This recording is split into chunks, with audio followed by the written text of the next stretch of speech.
श्री राम। प्यारे मित्रों, आज हम सुनने जा रहे हैं एक अत्यंत और अद्भुत और हृदय स्पर्शी कथा। यह कथा है एक ऐसी विधवा स्त्री की जिसे समाज ने अपमानित किया, ठुकराया, पर उसने हार नहीं मानी, ईश्वर पर विश्वास बनाए रखा और अंत में उसे मिला हनुमान जी का अद्भुत आशीर्वाद। यह कथा केवल कहानी नहीं बल्कि हमारे जीवन का आईना है। तो आइए इस दिव्य कथा की शुरुआत करते हैं। उत्तर भारत के मध्य भाग में बसा था एक छोटा सा गांव। चारों ओर खेत खलिहान, तालाब और पीपल के पेड़। हर सुबह मंदिर की घंटियां और पक्षियों की चहचहाट वातावरण को पवित्र बना देती। पर इसी गांव में एक स्त्री रहती थी, सुहासिनी। सुहासिनी का नाम भले ही सुहासिनी था, पर उसके जीवन में मुस्कान जैसी कहीं खो गई थी। कुछ साल पहले तक वह अपने पति धर्मपाल के साथ सुखी जीवन बिता रही थी। धर्मपाल एक साधारण किसान था, पर ईमानदार और भले इंसान थे। कहावत है, गरीबी दुख नहीं देती, पर अकेलापन सब कुछ छीन लेता है। धर्मपाल की असमय मृत्यु से सुहासिनी का सब कुछ छिन गया। पति की मृत्यु के बाद सुहासिनी की दुनिया अंधेरी हो गई। खेत बाड़ी दूसरों ने हड़प लिया, परिवार वाले भी छोड़ गए। समाज ने उसे अभागिन कहना शुरू कर दिया और गांव की औरतें उसके पास बैठने से कतराती, पुरुष ताना कसते। इसका चेहरा देखते ही काम बिगड़ जाता है, किस्मत फूटी है इसकी। सुहासिनी चुपचाप रहती, आंसू पोंछती और भगवान का नाम लेती। गांव के मेले त्योहारों में जब वह मंदिर जाती तो लोग फुसफुसाते, विधवा है, इसका यहाँ आना अशुभ है, इसे दूर करो। कई बार उसे धक्का देकर बाहर निकाल दिया गया, फिर भी उसने मंदिर जाना नहीं छोड़ा। वह कहती, लोग भले ही मुझे अपमानित करें, पर प्रभु मुझे कभी नहीं ठुकराएंगे।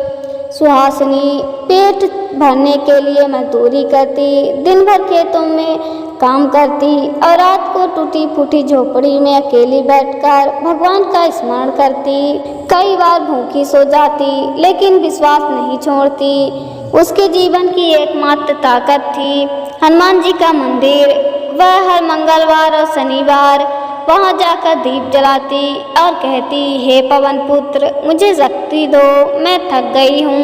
एक दिन गांव की पंचायत में उसकी चर्चा हुई। कुछ लोग बोले, इस औरत को गांव से निकाल दो, इसका चेहरा अपशगुन है। और कुछ लोग बोले, अरे यह तो श्रापित है, इसके पास रहना ठीक नहीं। पंचायत ने उसे डांट कर कहा, तू अपना काम कर और चुपचाप रह, ज्यादा बोलना मत। वह रोते रोते मंदिर पहुंची और पुकार उठी, प्रभु अब बस मुझे सहारा दीजिए, मैं टूट गई हूँ। उस रात उसने मंदिर में बैठकर पूरी रात हनुमान चालीसा गाई। अचानक आंसुओं में उसकी आंख लग गई। स्वप्न में उसने देखा एक तेजस्वी बंदर उसके सामने खड़े हैं। बंदर बोला, डर मत, मैं कोई साधारण जीव नहीं, मैं तेरे दुख का अंत करने आया हूँ, तेरे जीवन में नया प्रकाश लाऊंगा। वह चौंकी और पूछी, आप कौन?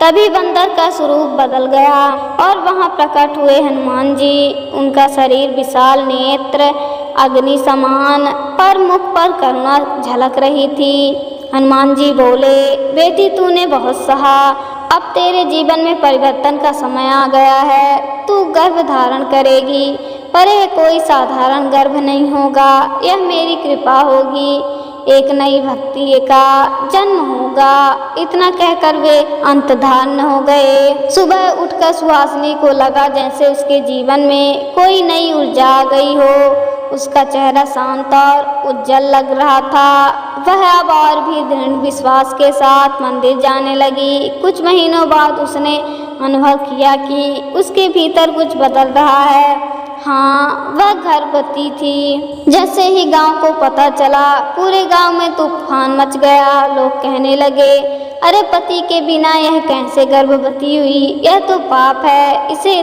गांव से निकाल देना चाहिए। गांव की औरतें भी ताना मारने लगी।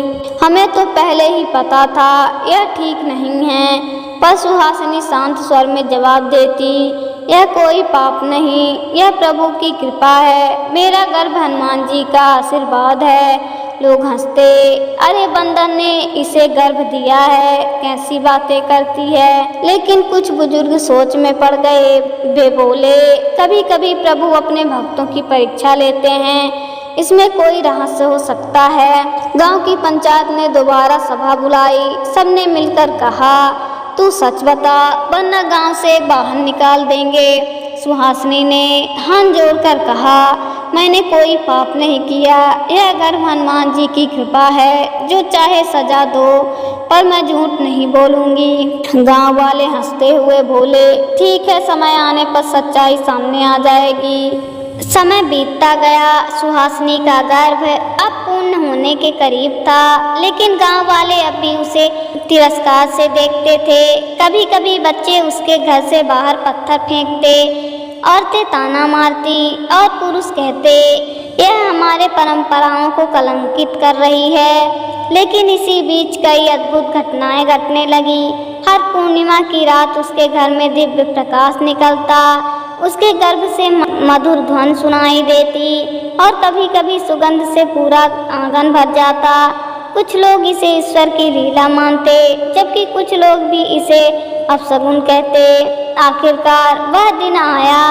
आषाढ़ मास की अमावस्या की रात थी। आकाश बादलों से घिरा था, चारों ओर सन्नाटा पसरा हुआ था।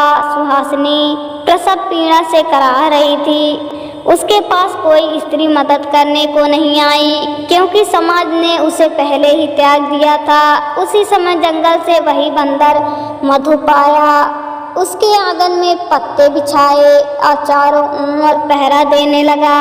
अचानक बिजली कड़की और उसी क्षण एक दिव्य बालक का जन्म हुआ।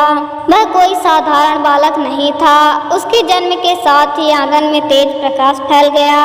उसकी आंखों में गहरी चमक थी और माथे पर स्वाभाविक रूप से एक छोटा सा तिलक उभर आया था। सुहासिनी की आंखों से आंसू बह निकले। उसने कहा, प्रभु, आपने मेरे जीवन को सार्थक कर दिया। बालक ने जन्म लेते ही कोई साधारण रोना नहीं किया। उसने आकाश की ओर देखा और हाथ जोड़कर मानो प्रार्थना की। यह देखकर सुहासिनी समझ गई कि यह कोई दिव्य संतान है। जब सुबह गांव वालों को यह समाचार मिला कि सुहासिनी ने संतान को जन्म दिया है, वे देखने के लिए उसके घर दौड़े। लोग कहते, देखो, यह कलंकन की निशानी है, इस बालक को गांव से बाहर निकाल देना चाहिए। लेकिन जब उन्होंने उस बालक को देखा तो उनकी आंखें चौंधिया गई। उनके चारों ओर अब भी दिव्य आभा फैली हुई थी। उसके पास जाते ही सबको एक अजीब सी शांति और आनंद का अनुभव हुआ। गांव का एक बूढ़ा पंडित बोला, यह कोई साधारण बालक नहीं, यह तो दिव्य आत्मा है। समय बीतता गया। बालक का नाम रखा गया आर्यमित्र। जन्म से ही उसमें अद्भुत गुण दिखाई देने लगे। वह मुश्किल से कुछ महीनों का था और जंगल के पशु पक्षी उसके पास आकर बैठ जाते। वह हाथ उठाकर जैसे ही हंसता, पक्षी गाना शुरू कर देते। एक बार गांव के कुएं का पानी सूख गया। बहुत परेशान हो गए। आर्यमित्र ने अपने छोटे हाथ पानी में डाल दिए और अचानक कुएं से पानी फूट पड़ा। अब गांव वाले चकित हो गए। वे कहने लगे, यह बालक अपशगुन नहीं, बल्कि ईश्वर का वरदान है। एक दिन सुहासिनी ने ध्यान में देखा कि उसके सामने भगवान हनुमान जी खड़े हैं। उन्होंने कहा, सुहासिनी, यह बंदर मधु वास्तव में कोई साधारण प्राणी नहीं है। यह मेरा ही अंश है, जिसे तुम्हारी रक्षा और मार्गदर्शन के लिए भेजा गया। तुम्हारे पुत्र आर्यमित्र के जन्म का यही कारण है।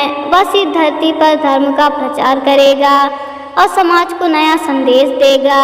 यह सुनकर सुहासिनी धन्य हो गई। अगले ही दिन वह बंदर मधु गांव से चला गया और फिर कभी दिखाई नहीं दिया। गांव वाले समझ गए कि यह वास्तव में कोई दिव्य प्राणी था। धीरे धीरे आर्यमित्र बड़ा हुआ। उसकी वाणी में अद्भुत सामर्थ्य था। जब वह बोलता लोग घंटों सुनते रहते। वह लोगों को समझाता। विधवा स्त्री अशुभ नहीं होती, स्त्री का सम्मान करना ही सच्चा धर्म है। ईश्वर का संदेश यह है कि किसी को भी उसके हालात के कारण तुच्छ मत समझो। गांव वाले जो कभी सुहासिनी को अपमानित करते थे, अब उनके चरण छूने लगे। वे कहते, हमने तुम्हारे साथ अन्याय किया। कहानी का अंत बहुत प्रेरणादायक हुआ। आर्यमित्र ने बड़ा होकर गांव में धर्म, प्रेम और समानता का संदेश फैलाया। लोगों ने समझ लिया कि यह सब ईश्वर की लीला थी। सुहासिनी के जीवन का कलंक अब सम्मान में बदल गया। लोग उसे देवी स्वरूपा कहने लगे। दोस्तों, इस कथा से हमें यह शिक्षा मिलती है कि ईश्वर की लीला को कभी साधारण मत समझो।